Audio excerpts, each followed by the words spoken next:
He gave his last $25 to a stranger in uniform, thinking it was just a small act of kindness. But within 48 hours, military vehicles surrounded his home, strangers from across the country knew his name, and his entire life was about to change, forever. What happened next? No one in town saw it coming. If you're new to the channel, please subscribe, hit that like button, and let us know where you're watching from in the comments.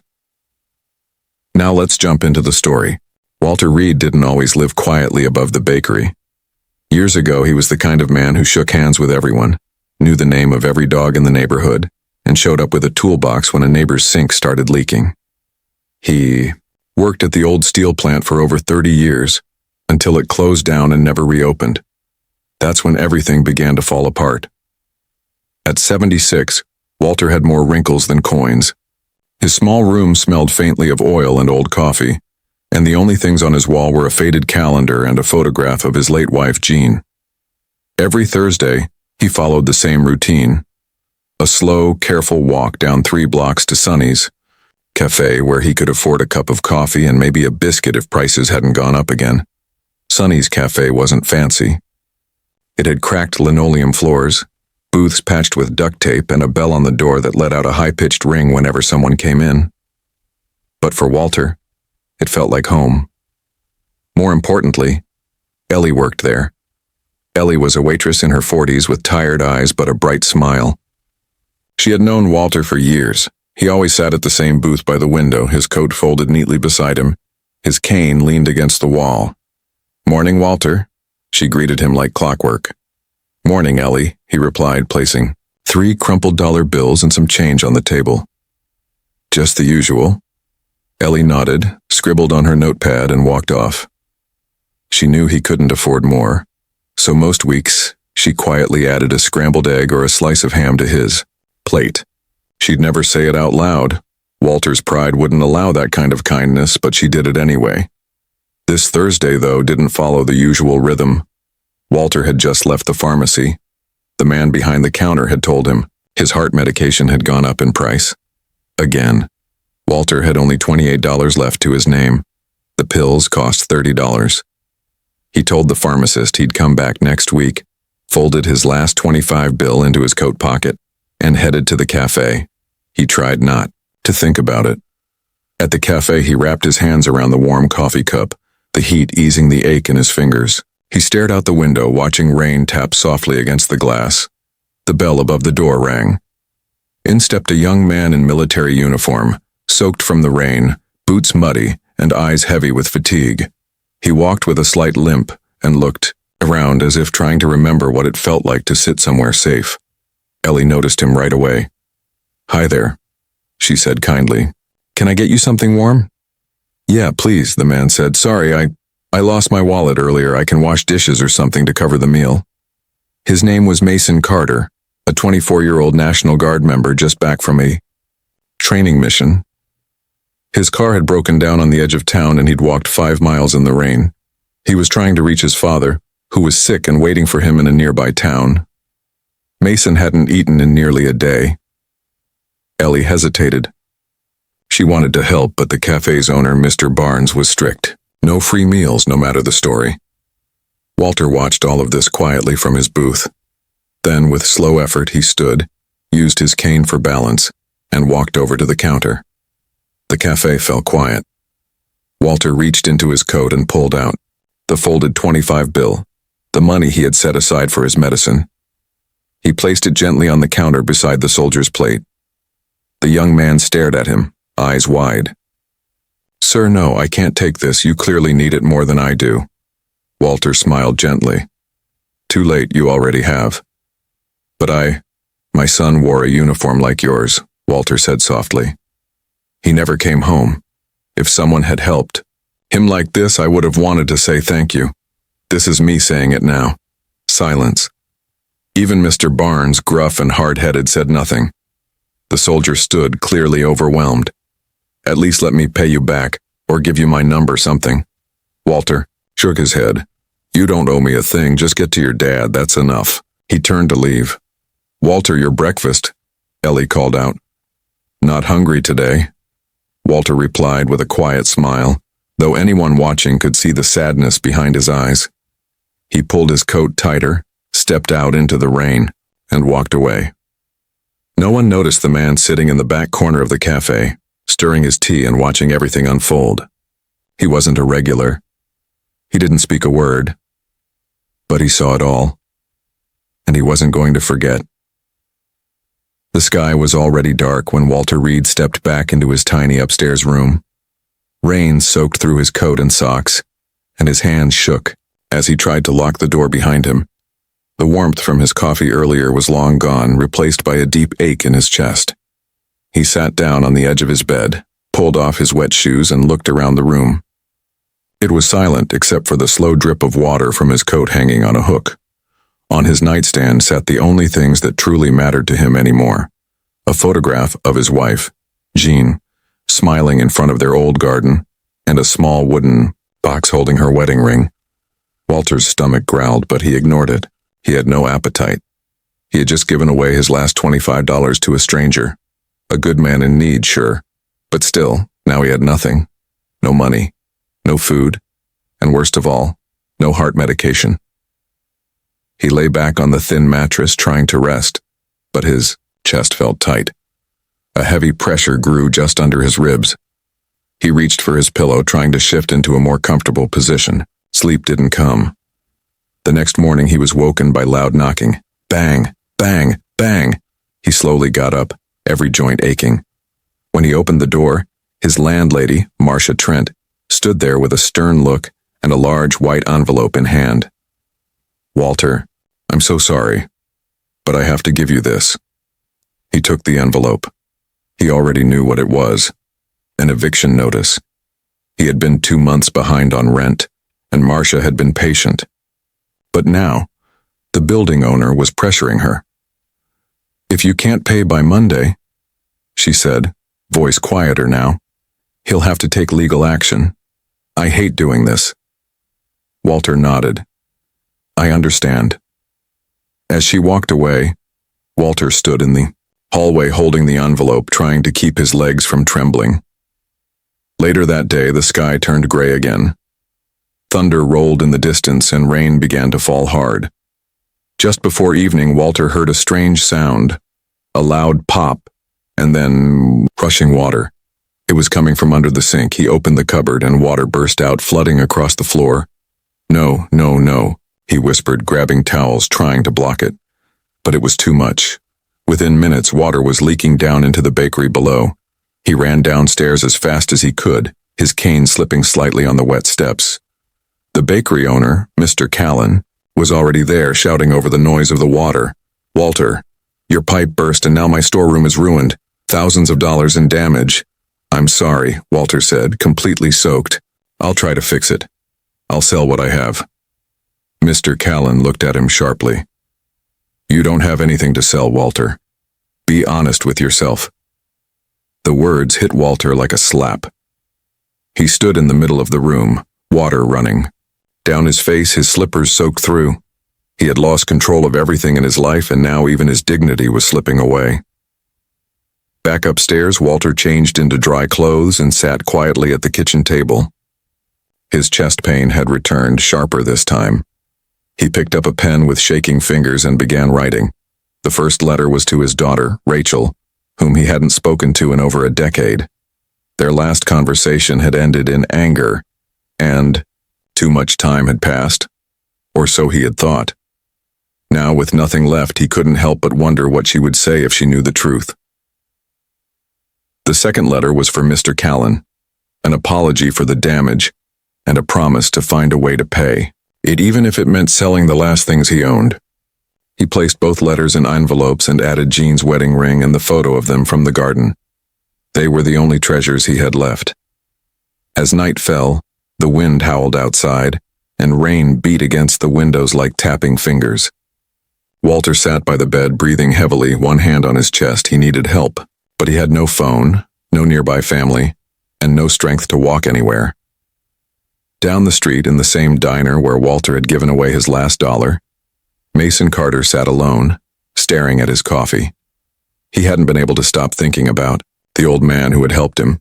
He turned to Ellie, the waitress who was cleaning the counter. That man from yesterday, do you know where he lives? Ellie paused. He's a proud man, keeps to himself. I'm not looking to pity him, Mason said quickly. He helped me when he had nothing. I can't ignore that. After a long silence, Ellie finally nodded. He lives above the old bakery on Rose Street, but be careful. He might not want visitors. As Mason left the diner and stepped into the pouring rain, he didn't know exactly what he was walking into. But one thing was clear, he wasn't going to let a good man be forgotten, not this time. Rain poured hard as Mason Carter made his way down Rose Street, water running down the back of his neck. His uniform was soaked, his boots were heavy, but none of that mattered. All he could think about was Walter, the quiet man who had given him everything he had left. When Mason reached the bakery, it was dark except for a flickering light in the upstairs window. He knocked on the bakery's side door, unsure if anyone would answer. A woman peeked out. Her hair was tied back in a messy bun and her apron was covered in flour. "Can I help you?" she asked. "I'm looking for Walter Reed. I think he lives above this place." She nodded slowly. "He does, but he's not well. Had a pipe burst yesterday. The landlord's angry and Walter's not been himself since." Mason's worry deepened.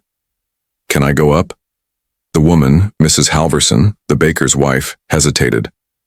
Then she pointed toward the stairwell. "Be gentle. He's proud." Mason climbed the stairs quietly and knocked on the door. It took a while, but finally it creaked open. Walter stood there, pale, wrapped in a blanket, his breath shallow. He blinked at the sight of the young soldier. "Mason?" he asked, confused. "What are you doing here?" "You helped me when no one else did," Mason said. "Now I'm here to do the same." Walter tried to smile but couldn't hold it. He stepped aside, letting Mason in. The room was colder than Mason expected. The heat had been turned off, and the air smelled damp. A small electric stove sat unused in the corner. Papers and envelopes were stacked on the table, and the photograph of Jean still stood on the nightstand. "You look like hell," Mason said with a warm grin. Walter chuckled softly. "That's because I feel worse than I look." Without asking, Mason pulled out his phone and started calling. First his squadmate Devin, then Sergio, a volunteer medic who helped veterans in need. "I've got 2 friends nearby," Mason explained. "They're coming. We'll take care of you." Walter waved him off. "I'm fine, don't make a fuss." "You gave me your last $1, Mason said, his voice serious. "You made a fuss for me. Now it's my turn." An hour later, Devin and Sergio arrived carrying bags of groceries, a space heater, and a medical kit. Sergio got to work right away, checking Walter's vitals. His face grew more serious with each passing minute. "His blood pressure is sky high," Sergio muttered. "And he hasn't had his heart meds in days. He needs a hospital." "No hospitals," Walter said firmly. "I can't afford them." Sergio looked at Mason. "We don't take no for an answer, right?" Mason nodded. "Right." Walter tried to protest again, but this time Mason gently held his shoulder. "Listen, I made some calls before I came. I talked to a veterans support group. Your son, Liam Reed, he served in the army, didn't he?" Walter nodded slowly. "Yeah, he did. He died overseas. Never came home." "Well," Mason said, "Liam's service qualifies you for veteran family benefits. You've had help available for years, you just didn't know." Walter blinked, trying to process the words. "They're ready to cover your care. They can help with rent, food, even medical bills," Mason continued. "We just need your signature on a couple of forms. We'll handle the rest." Walter sat down hard in his chair, tears forming in his tired eyes. "All this time, and I thought I was alone." "You were never alone," Mason said gently. "You just didn't know who to ask." As Sergio took Walter's temperature and Devin set up the heater, a quiet knock sounded at the door. It was Mrs. Halverson again, holding a bowl of soup. "I thought he might need something warm," she said. "I used to know Jean. She was kind, just like him." Walter looked around the room, at the young men bustling to help, the warmth of the heater kicking on, the smell of soup in the air. For the first time in months, the shadows didn't feel quite so heavy. Later that evening, as Walter rested on the couch with a blanket over his legs, Mason stepped outside to take a call. It was Nathaniel, the quiet man from the cafe who had watched everything happen the day before. "I tracked you down," Nathaniel said. "That old man, Walter? I saw what he did. I'm a journalist for a local paper. I want to write about it. People need to hear stories like his." Mason hesitated. "He's not doing this for attention." "I know. That's why people will care." Mason agreed. "Fine, but tell the story right. Tell them the truth." Back upstairs, Walter had fallen, asleep. His breathing softer now, his face calm. A storm still raged outside, but inside that little apartment something had changed. Hope had returned. Walter Reed opened his eyes slowly to the soft hum of hospital machines. He was lying in a warm bed with clean sheets, the beeping of monitors steady beside him. For a moment he thought it was a dream. But then he heard the voice. "Morning, Mr. Reed." It was Tanya Lowell, a kind-faced nurse who had been checking in on him every hour. She smiled as she adjusted his blanket. "You've had quite the week," she said. "But you're doing better now. Your vitals are steady and your new heart meds are working." Walter blinked, his voice rough. "How did I get here?" "You've got some very persistent young men in uniform to thank for that," she replied, her smile widening. Just then, Mason Carter stepped into the room, holding a tablet in one hand and a coffee in the other. "Hope you like your coffee strong," he said, handing the cup to Walter. Walter chuckled. "After the week I've had, strong sounds perfect." Mason pulled up a chair and set the tablet on the table.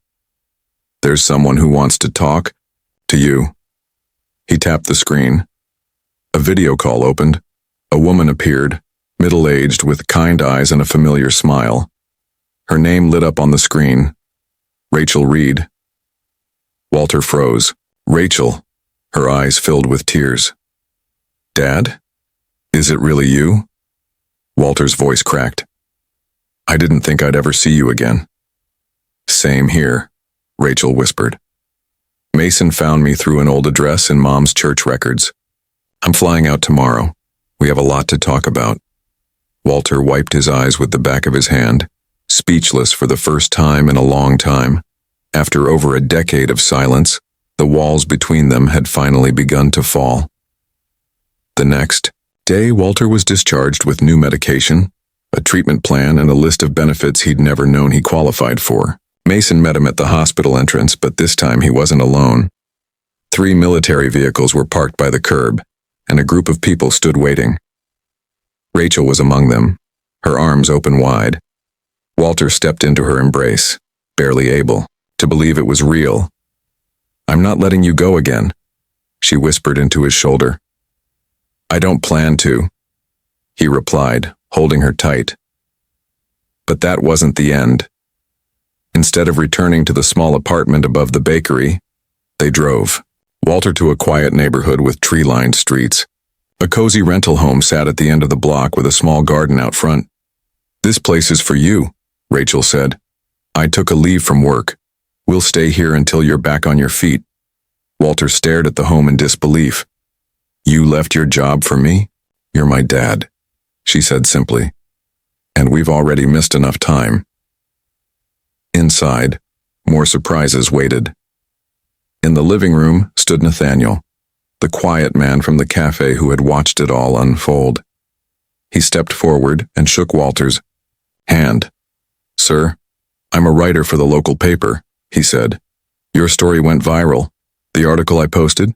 It's been shared over 2 million times." "What?" Walter asked, eyes wide. "People all across the country read about your kindness," Nathaniel explained, "and the response has been overwhelming." As if on cue, a large flat screen in the corner flickered on, showing a live news broadcast. A reporter spoke excitedly. "The story of a man who gave his last dollar to a young soldier has touched hearts nationwide. Donations have poured in, raising over $1.2 million in just 3 days." Walter sat down slowly, overwhelmed. But there was more. Mason stepped forward, holding a small velvet box. Inside was a silver medal. "Your son, Liam," Mason said quietly, "was awarded this years ago, but the paperwork never reached you. This is the Silver Cross for bravery." Walter held the medal in his hands, tears falling freely now. "He never told me. He didn't want me to worry." "He saved lives," Mason said, "and now his story is helping others too." Over the following days, things moved quickly. The town council organized a meeting. The mayor stood up at the podium with an announcement. "We are proud to introduce the Liam Reed Veterans Resource Center, built in honor of a local hero and his father's quiet act of courage. The center would offer medical help, food programs, housing, and legal support for elderly veterans and families." Walter was asked to cut the ribbon on opening day. He stood there beside Rachel and Mason, hands still shaky, but his smile strong. "This isn't just about me," Walter said, addressing the crowd. "It's about remembering that kindness doesn't have to be big to matter. Sometimes a small moment, just one choice, can ripple out and change everything." People applauded. Soldiers saluted. And in the back, Ellie from Sunny's Cafe wiped her eyes and smiled proudly. 6 months later, the center had already helped over 400 veterans. Walter, now healthier, volunteered there twice a week, telling his story to anyone who needed a little hope. And above the front desk, framed in glass, hung a photograph of Walter and Mason at the cafe booth, where it all began. A reminder that one act of kindness, even from someone with nothing to give, can light the way for millions.